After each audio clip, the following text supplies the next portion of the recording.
¿Y qué son las fuentes materiales? Las fuentes formales tienen que ver con la palabra. Entonces, toda clase de documento, toda clase de escrito, toda clase de inscripción. Dije 3 cosas distintas, ¿no? Escritos, documentos, inscripciones. Ahora voy a aclarar un poquitito. Todo eso son fuentes o discursos orales que nos refieren los hechos, ¿no? Hay porciones enteras de la historia que dependen por completo de discursos orales. En los años 60, 70 del siglo XX, la UNESCO montó un enorme proyecto para hacer una historia del África negra. ¿Sí? Claro, la historia del África antigua, ¿a qué se refiere? Egipto, toda el África mediterránea, Etiopía, y se acabó. El resto no se sabe absolutamente nada, ¿no? No tiene historia estos pueblos. Sí, claro, ¿cómo no la tenéis historia? Pero ¿cómo no tenían escritura esos pueblos hasta el siglo XIX entrado? ¿Me entiende? Nunca la tuvieron. Entonces, ¿cómo sabe usted su historia? Y por lo que se cuentan las tribus, que de otra manera tiene. ¿Se entiende? No tenían otro recurso que hacer una especie de estudio etnográfico, ¿no? Recogiendo las tradiciones orales de las distintas tribus. La única manera de llegar a conocer algo de lo que ellos reconocían como pasado suyo. ¿Se advierte? Desde el punto de vista de la fuente formal, esto lo digo para que se advierta que hay también fuentes orales que a veces son las únicas disponibles, ¿no? Y son importantísimas. Bien. Lo mismo si el acontecimiento es muy próximo, usted entrevista a personas que han participado del acontecimiento, ¿no? Y claro, y recaba su testimonio. No hace falta que se lo haga por escrito, ¿no? Lo oye hablar y retiene lo que le contó, ¿no? Y puede tomarlo como un dato histórico, por supuesto, lógico, si es un testigo de los hechos.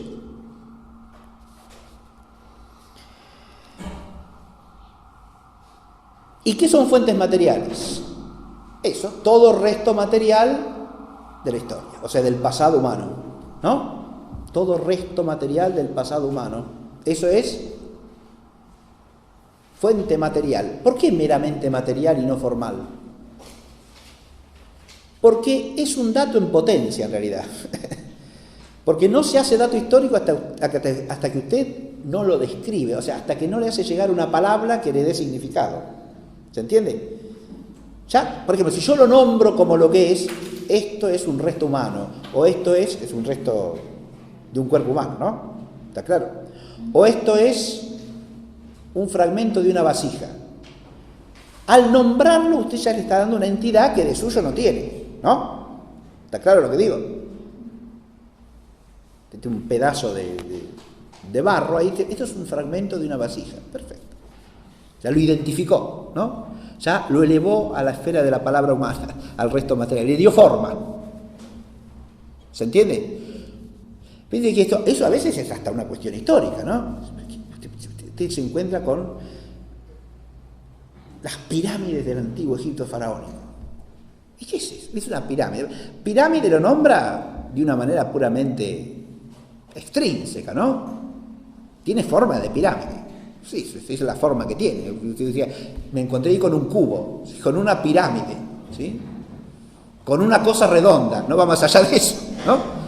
Me encontré con una cosa redonda. Muy bien, perfecto. Me encontré con una pirámide, ¿no? ¿Pero y qué es la pirámide? Hasta que usted no le puede dar un nombre que precise su significación, el resto material, ¿qué le dice? Y ven que esa gente era capaz de construir eso, perfecto, sí, sí. No mucho más, ¿no? La fuente material usted le puede sacar informaciones a la fuente material también, claro que sí, ¿no? Le puede servir para establecer una cronología, por ejemplo, ¿no? En algunos casos, en otros no. Es decir, hay restos materiales que se pueden datar, ¿no? Ahí vienen los métodos de datación, ¿no? Como el carbono 14, por ejemplo, ¿no? Que es solamente con hallazgos que sean materia orgánica, ¿no? No a las piedras de las pirámides, por ejemplo. En cuanto son piedras, no le van a decir a usted propiamente la edad que tiene, ¿no? Salvo que tengan incrustado algún resto orgánico que usted pueda analizar, pero hay que ver si esa piedra, eso ya no le dice el momento histórico en que se construyó la pirámide, porque la piedra esa ese resto orgánico lo puede tener de miles y miles de años antes de haber sido extraída, cortada y usada para hacer la pirámide. ¿Está claro lo que digo?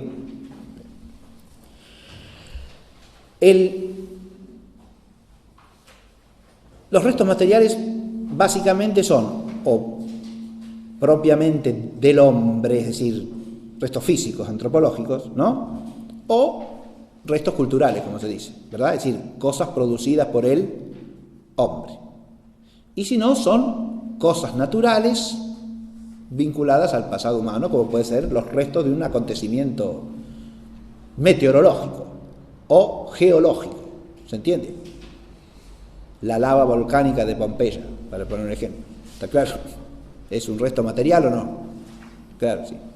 Que unido a los restos humanos y a los restos culturales, le da a conocer a usted que ahí hubo una erupción volcánica que terminó con Pompeya y Herculano, ¿no? La excavación arqueológica de todo eso se hizo entre el siglo XVIII y el XIX, ¿sí?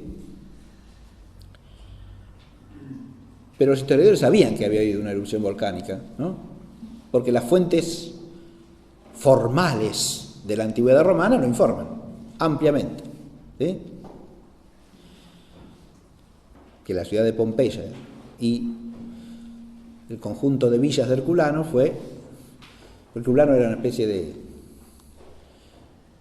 lugar de veraneo de lujo, ¿sí? Pompeya era una ciudad, pero Herculano era un conjunto de villas lujosísimas, ¿no? De viles romanas, de casas de veraneo, de casas de campo lujosas, ¿no? Fue destruido por la erupción del volcán Vesubio, ¿no? Ahí está uno de los testimonios más impresionantes, es el de Plinio el Joven, que cuenta cómo su tío Plinio el Viejo se muere como víctima de su curiosidad, ¿sí? Porque Plinio el Viejo se quiso acercar tanto a ver qué pasaba con la erupción, que terminó liquidado por la erupción, ¿sí? Estaba en un barco frente a Pompeya, pero se hizo bajar un botecito para acercarse, se acercó, el sobrino lo veía desde el barco, se acercó hasta que ya no lo vio más y ya no lo vio nunca más, porque Plinio el Viejo se murió en la erupción del Vesubio. Plinio el Viejo es un famoso autor, el famoso autor de la historia natural, ¿no? Un hombre curiosísimo, de intereses muy variados. Y Plinio el Joven también es conocido. Plinio el Joven es muy conocido en la historia eclesiástica porque Plinio el Joven le envió una consulta al emperador, siendo gobernador de la Bitinia, ¿no? En el norte de lo que hoy día es Turquía, sobre el Mar Negro, de Bitinia, siendo gobernador de Bitinia, le manda una consulta al emperador Trajano preguntando qué hay que hacer con los cristianos. ¿Sí? Estamos a fines del siglo I, comienzo del siglo II de la era cristiana, ¿sí? El imperio de Trajano. Y le pregunta qué hay que hacer, si hay que perseguirlos o no hay que perseguirlos. ¿Los tengo que detener o no los tengo que detener? ¿Sí? ¿Los tengo que meter presos o no? Para decirlo en lenguaje tal que es incorrecto. Porque ¿los tenía que detener para procesarlos o no? No tiene duda, lo cual muestra que la situación jurídica no era del todo clara, ¿sí? Lo que se llama el Institutum Neronianum, o sea, el presunto edicto de persecución dictado por Nerón, o no era del todo claro o no había sido debidamente refrendado, es decir, tenía dudas jurídicas Plinio el Joven, de qué hay que hacer, ¿no? Y Trajano le da una respuesta que es jurídicamente de lo más oscuro que se pueda pensar, porque le contesta: si alguien los denuncia, vaya y deténganlos, si no, déjelos en paz. Lo cual no se sabe, es decir, si usted se atiene a esa respuesta, ¿existe el edicto de persecución o no? ¿Es ilícito el culto cristiano o no? Porque si está prohibido por la ley, tiene que perseguir la autoridad pública al que viola la ley, ¿o no? Pero pareciera que acá lo convierte en una especie de delito solo si hay denuncia contra alguien, ¿no? Y si no, déjelos en paz. Esa es la respuesta de Trajano. Sibilina respuesta de Trajano al joven Plinio el Joven. Pues esto ya me fui del tema. Pero fíjese, ahí usted tiene documentos, ¿no? Fuentes Yo he mencionado dos fuentes ahí, ¿no? ¿Que cuáles son? Son dos escritos oficiales. Un gobernador le envía al emperador una consulta, ¿está claro? Sobre una cuestión poco clara. Y el emperador le envía lo que se llama el rescripto, que es un documento oficial de respuesta a una consulta oficial. Esto para la mente romana son documentos de alto valor jurídico, ¿sí? No se puede poner cualquier cosa ahí. Por eso el valor que tiene el documento, ¿no? ¿Se entiende? Cuando un gobernador hace una consulta, no es una consulta, no es que le escribe una cartita, che, Trajano, ¿qué hago con estos cristianos? No, le envía una consulta pública formal, que el otro está obligado a responder, precisamente porque es una consulta pública y en forma, ¿se entiende? Y el otro le envía la respuesta de la misma manera, ¿no? El rescripto. Bien. Hay fuentes, dentro de las formales, las fuentes, fíjate, acá tenemos al distinguir estos dos tipos de fuentes, las materiales y las formales, aparecen las dos grandes disciplinas auxiliares de la historia, que son la filología por un lado y la arqueología por el otro, ¿sí? La filología, ¿con qué tiene que ver? Con el manejo de la palabra, ¿está claro? Entonces, sin el fundamento filológico, el historiador carece de rigor a la hora de manejar los documentos. ¿Está claro lo que dije? Sin el instrumento filológico carece de rigor a la hora de manejar los documentos. Si usted quiere manejar estos dos documentos que acabo de nombrar, tiene que saber latín. ¿O no? Y porque están escritos en latín, mijo. Más aún, tiene que conocer el latín jurídico, porque son documentos jurídico-políticos. ¿Está claro o no? Y si no, tiene que consultarle a un filólogo que lo maneje. Se ve lo que digo, ¿no? Y si usted quiere conocer algo de la monarquía china en la época de las primaveras y de los otoños, ¿no? Tendrá que aprender el chino de esa época para poder leer los documentos. ¿Se entiende? Y si no es historia de primera mano, ¿no? Sino que depende, bueno, de un traductor que estudió esos documentos, los tradujo del chino a lo que sea, ¿sí? Del chino al español, al inglés, al alemán, al francés, habrá que ver, ahí hay un paso, fíjate, y yo manejo el documento en esa otra lengua, que hay que ver hasta qué punto es fiel, ¿no? Cualquiera que haya hecho alguna vez el trabajo de cotejar un texto original con su traducción sabe que ese dicho itálico de traduttore traditore es una sentencia de lo más verdadero que puede haber en el mundo, porque aunque no quiera, en algún momento el traductor hace zafarrancho, ¿sí? Por más que se esmere, ¿sí? Llega un momento que su lengua no le da para decir lo que tiene que decir, ¿no?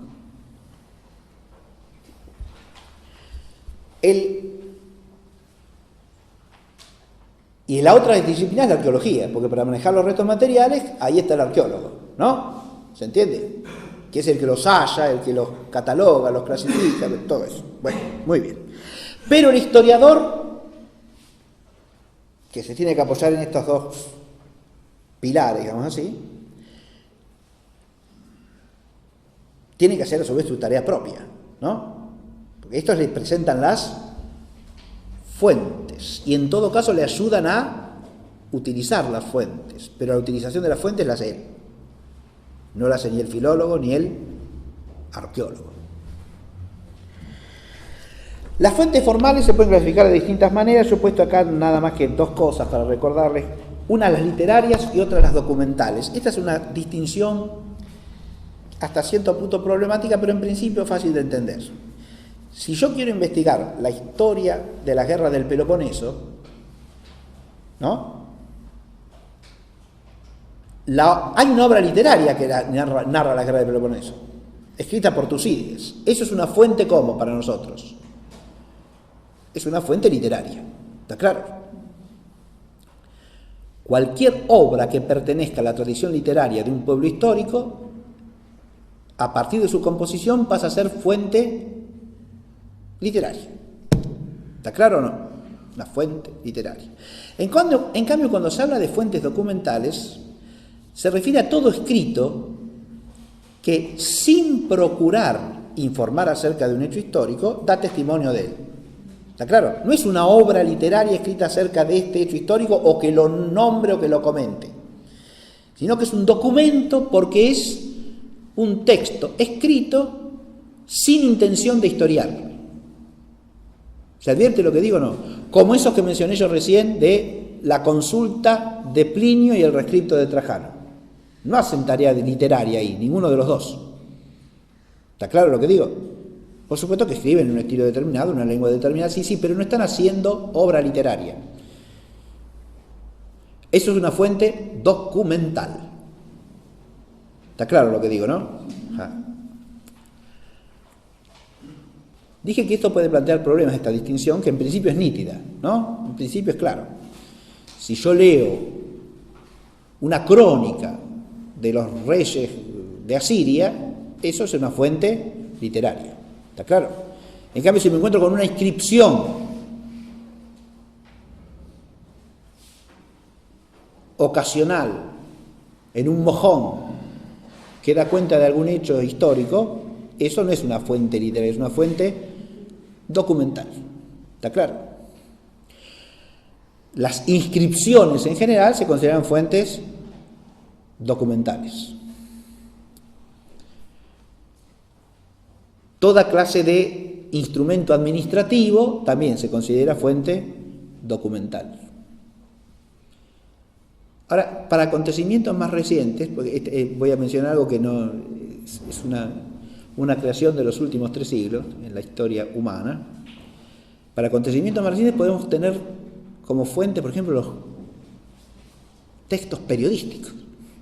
¿Sí o no? ¿Y esos qué son?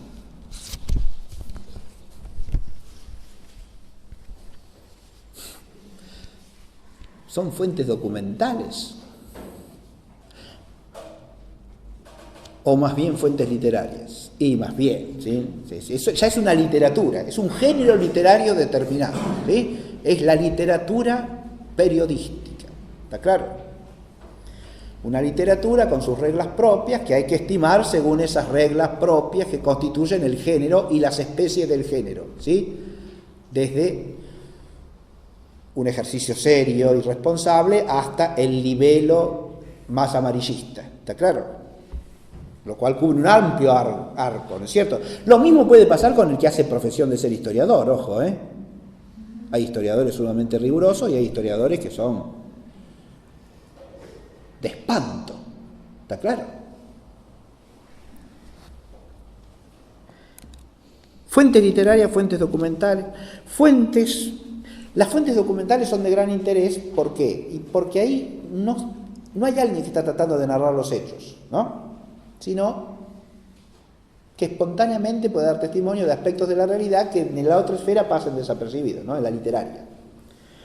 Ahora, la literatura no solo vale en cuanto a literatura historiográfica, porque ahí habría que distinguir, las fuentes literarias son las historiográficas, es decir, obras que hacen historia, ¿no? Y cualquier otro tipo de literatura que puede contener datos históricos. ¿Se advierte eso o no? Bien. Pero también hay que calibrarla según el género, hay que advertir si el dato histórico está transmitido con una intención determinada, por qué, para qué, si es ocasional, etc. Bien. Después hay fuentes primarias y secundarias, directas e indirectas, ¿no? La fuente primaria, esto ya se refiere a fuentes literarias documentales indistintamente, pero la fuente primaria es la que informa directamente del hecho que yo estoy investigando. ¿Se entiende? Primaria o directa. En cambio, es secundaria o indirecta la que, tratando de otra cosa, hace incidentalmente referencia a ese hecho que yo investigo. Se ve, ¿no?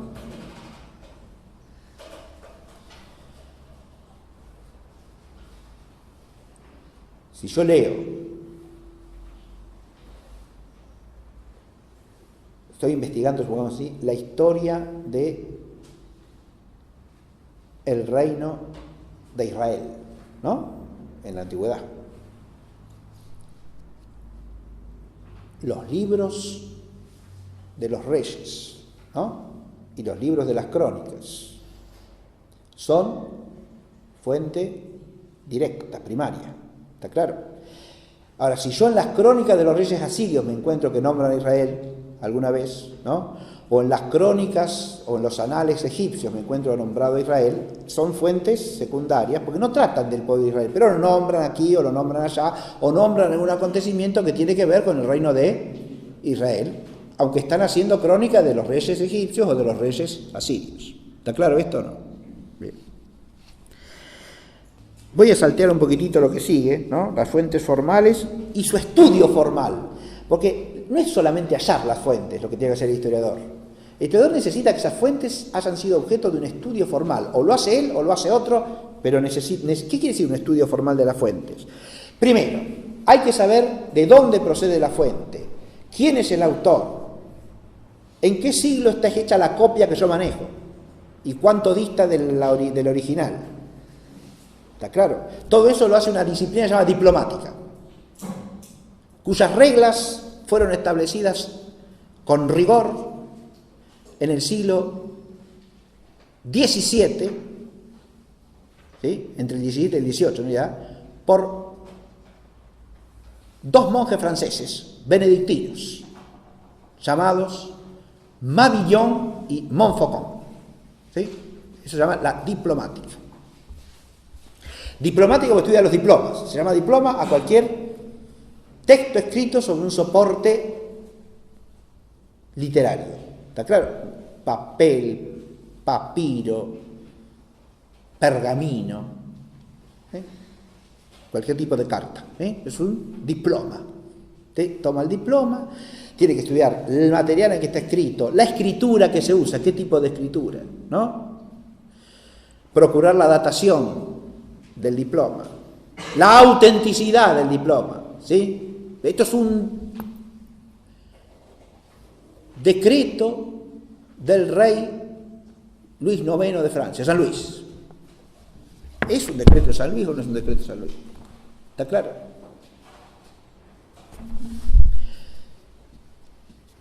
Hay gente que se dedica a esto historiográficamente, ¿sí?, a recopilar documentos y analizarlos para que queden dispuestos para que cualquier investigador que necesite esos documentos los tenga a mano, ¿no? El cartulario de la Universidad de París, por así, ¿está claro? Desde el siglo XIII hasta el siglo XVI. O sea, todos los documentos relativos a la Universidad de París, desde sus orígenes hasta el siglo XVI, ¿sí? Eso lo hizo un fraile dominico llamado Denifle, ¿sí?, estudiosísimo. Editó con rigor todos los documentos, el cartulario de la Universidad de París. ¿Se entiende? Bien. Eso queda dispuesto, pero usted quiere estudiar la historia de la Universidad de París, bueno, ahí tiene los documentos primarios, ¿está claro? Ordenados, catalogados, estudiados, autenticados, con la expresión de las dudas acerca de lo que podían no ser auténticos, todo eso. ¿Se entiende? Bien. Ven, porque es una disciplina rigurosa la historia, ¿no? Cuando usted cita fuentes históricas, no puede citar cualquier cosa. Hay un estudio formal de las fuentes. ¿Se ve?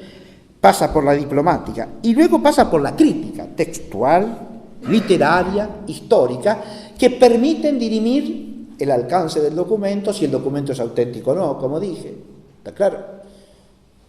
Crítica histórica del documento, crítica textual, crítica literaria.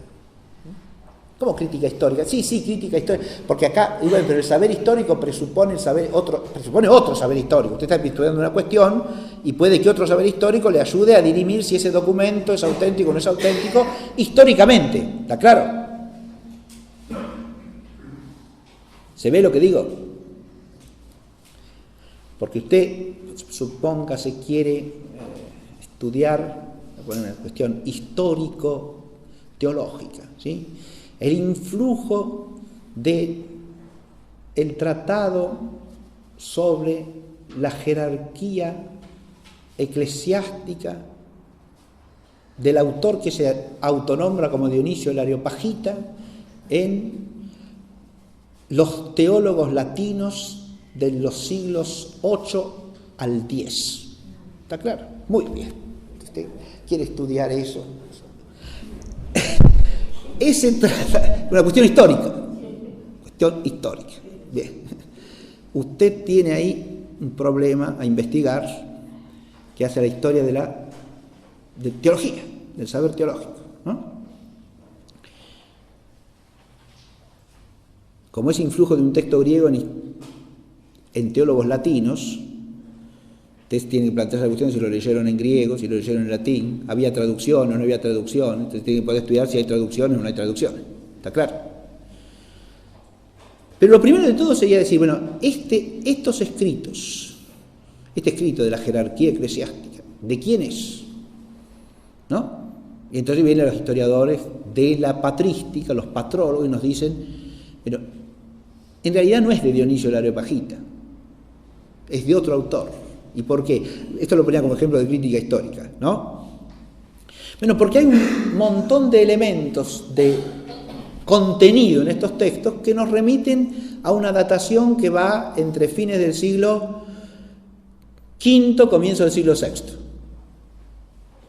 Por ejemplo, cuando escribe la liturgia, menciona hechos de la liturgia, de los ritos litúrgicos, que solamente pueden ser posteriores a mediados del siglo V. ¿Está claro? Que antes no están atestiguados para nada, después, a partir de ahí sí. ¿Se entiende? O cita el Concilio de Calcedonia, y el Concilio de Calcedonia fue en el año 451, entonces no puede ser un escrito del siglo I de la era cristiana. ¿Se da cuenta? ¿Se entiende? Eso es crítica histórica, ¿ve? Usted, por el contenido del texto, se puede dar cuenta si corresponde o no corresponde a la época pretendida, ¿no? ¿Se ve? Crítica literaria, crítica textual.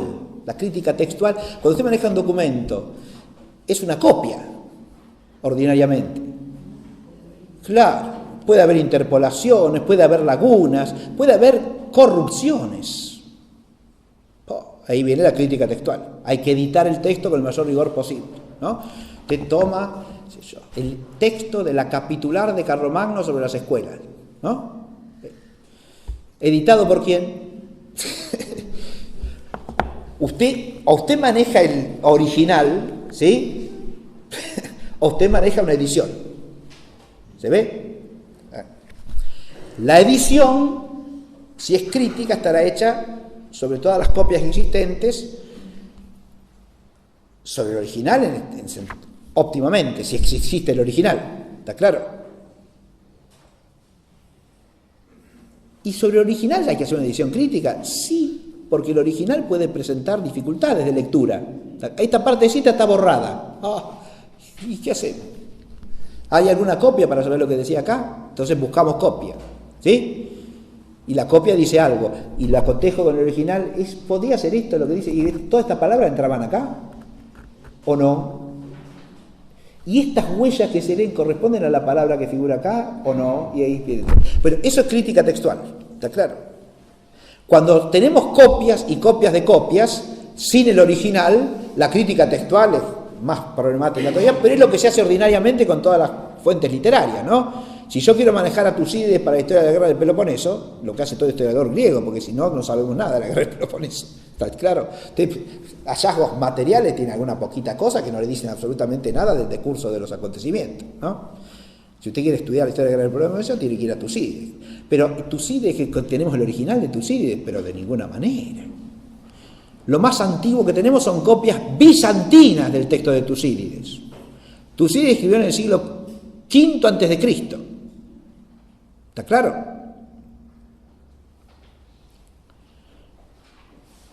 Y las copias más antiguas que tenemos son del siglo 8 o 9 de la era cristiana. ¿Sí?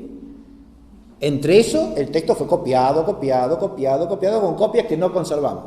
¿Sí? Que se han destruido. Por ahí aparece un hallazgo maravilloso de algún fragmentito suelto, de algún papiro que contiene tantas líneas de este texto. ¿Sí? Bien. Hace poco se halló un papiro homérico antiguo, ¿no es cierto? Pero lo mismo pasa para Homero. El conjunto de las obras de Homero lo tenemos copiado en el siglo IX de la era cristiana. Y a partir de ahí hay diversas copias. El que quiere hacer una edición crítica tiene que hacer cotejar todas las copias y tomar la lectura más rigurosa posible, por reglas de lo que se llama la crítica textual, otra disciplina, otro arte complejísimo. Diplomática, crítica textual, crítica histórica, crítica literaria. Los documentos han de pasar por toda esta criba, ¿se entiende? Y después el historiador los da de usar con la debida cautela, con el debido rigor. Bien. Esto por lo menos sirve para advertir, ya termino, sirve para advertir una cosa. Yo lo dije de entrada muy en abstracto y lo dije en la primera clase. Para que una disciplina sea rigurosa, ¿tiene que seguir determinadamente el método de cualquier otra disciplina? No, señor. ¿Se entiende esto? La matemática tiene su propio rigor, pero el rigor de la matemática no es el rigor de la historia. ¿Estamos? La historia no es rigurosa. ¿Cómo no va a ser? Es una disciplina de un rigor extraordinario, si se la hace seriamente, y de una dificultad enorme porque incluye varios rigores combinados. ¿Se entiende lo que digo? Bien. Bueno, pero voy a saltear un poquitito esto y voy a...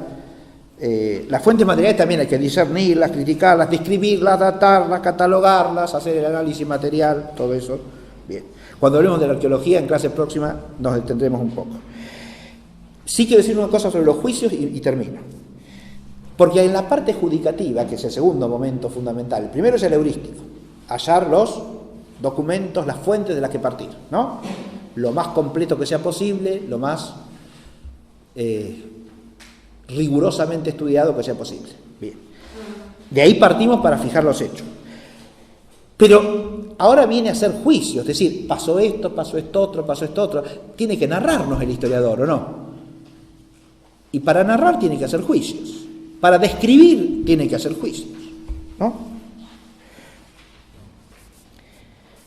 Y ahí es donde aparecen los problemas más serios del rigor histórico, porque lo otro, comparado con lo que viene ahora, lo otro es facilito, Comparado con la dificultad de esta otra parte, la parte del momento heurístico es campo orégano, como diría el español, una cosa fácil de transitar, ¿está claro? Ahora viene el berenjenal, ¿sí? La parte difícil viene ahora, porque, fíjate, usted es un juicio histórico, pone los hechos. Yo voy a poner algún ejemplo nada más acá. Los hechos, ¿no? Entonces, bueno, vamos. Si usted quiere hablar de los hechos, lo primero que tiene que hacer es darle un nombre al hecho. ¿De qué voy a hablar? Voy a hablar del feudalismo. Y si usted va a hablar del feudalismo, ¿de qué tiene que hablar?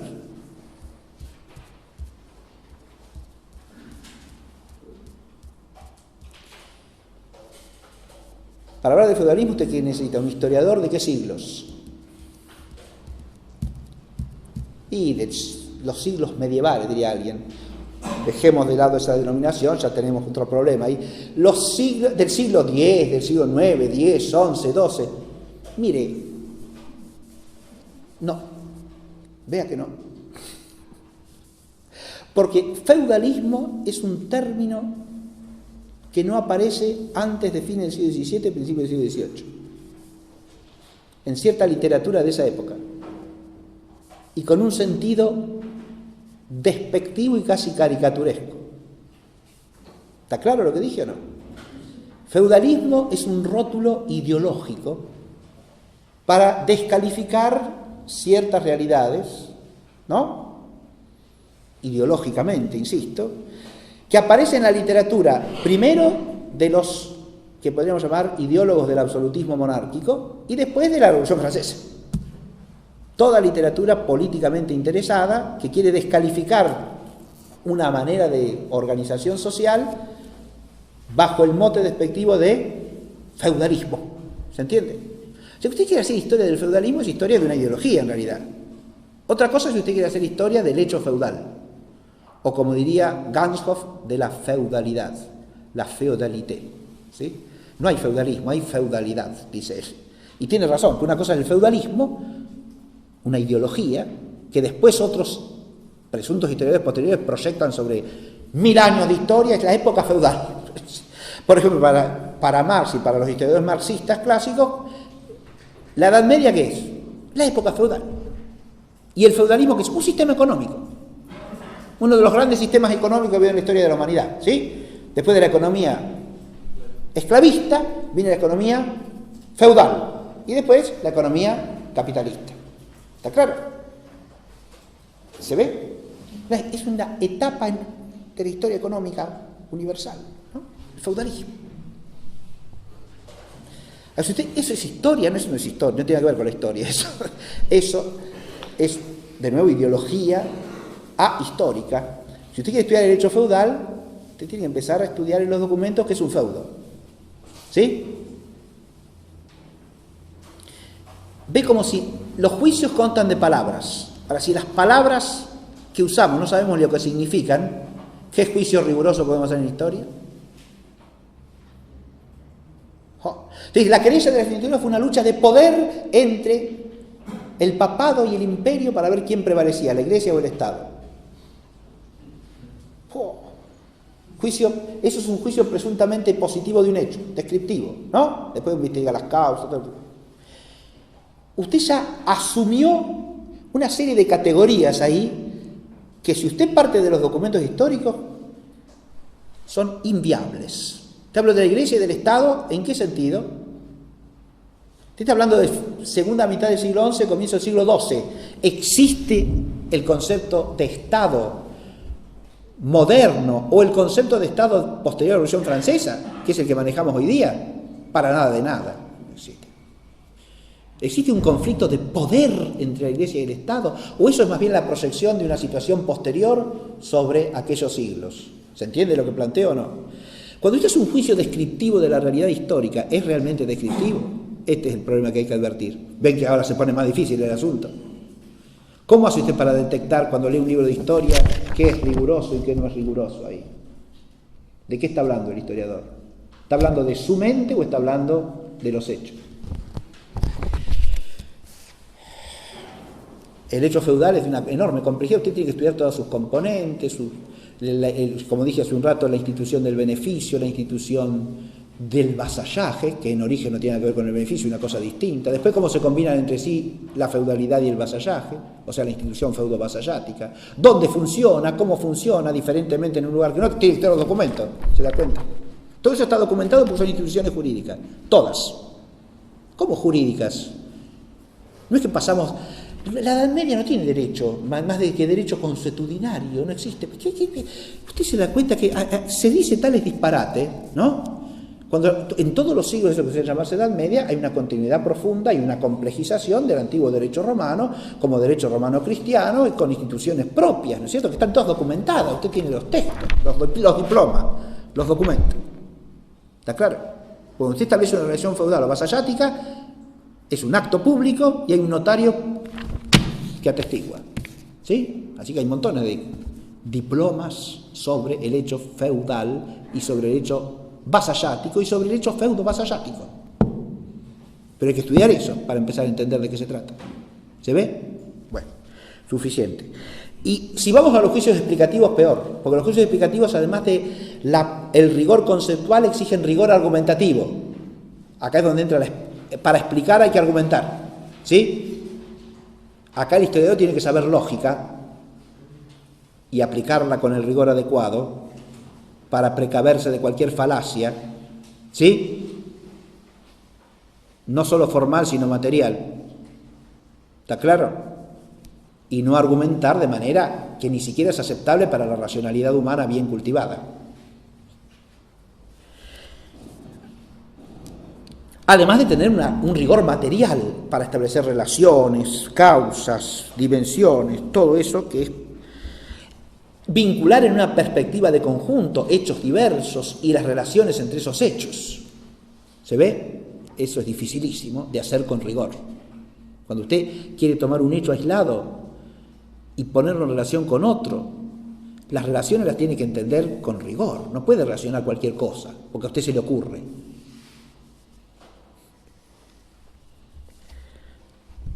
Yo puse un ejemplo acá para el rigor de la argumentación, porque me llevaría mucho tiempo. El caso de Lutero, sus doctrinas, sus acciones y sus efectos, ¿no? Estamos leyendo los sábados de la tarde ahora, con quienes nos reunimos habitualmente a leer, una biografía de Martín Lutero escrita por un gran historiador español, historiador de la Iglesia, llamado Ricardo García Villoslada, sacerdote jesuita. que escribió una historia de la Iglesia Católica general, que son 4 tomos, y tiene una biografía de Lutero en 2 volúmenes, que es un trabajo historiográfico realmente impresionante, partiendo de documentación de primera mano y manejada con extraordinario rigor, ¿no?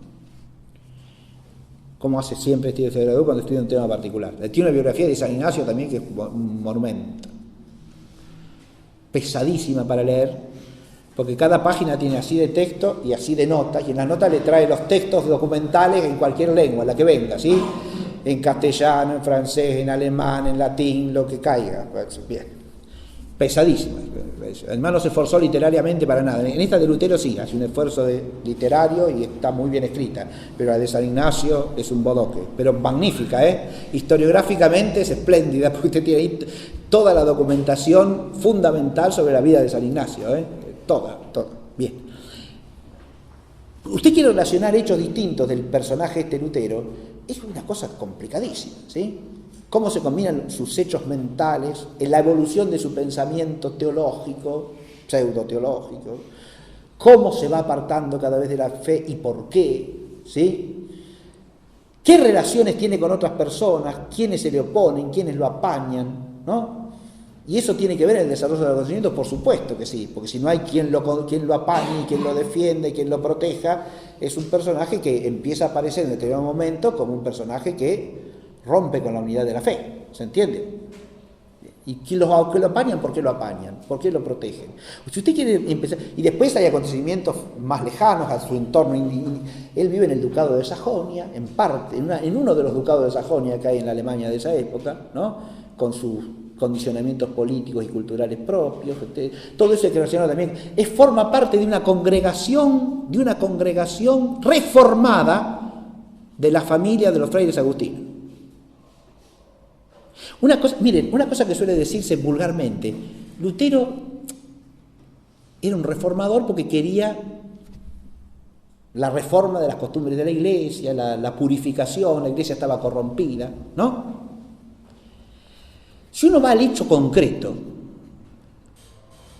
Lutero ingresó como fraile en una rama de la orden que estaba reformada. Eran los que estaban poniendo en marcha el reformismo católico, ¿está claro? Era una rama austera, rigurosa, reformada, que promovía la reforma también de las costumbres del pueblo. ¿Y él contra qué reacciona? ¿Contra la falta de reforma? No, reacciona contra la reforma. Su reacción es contra la reforma.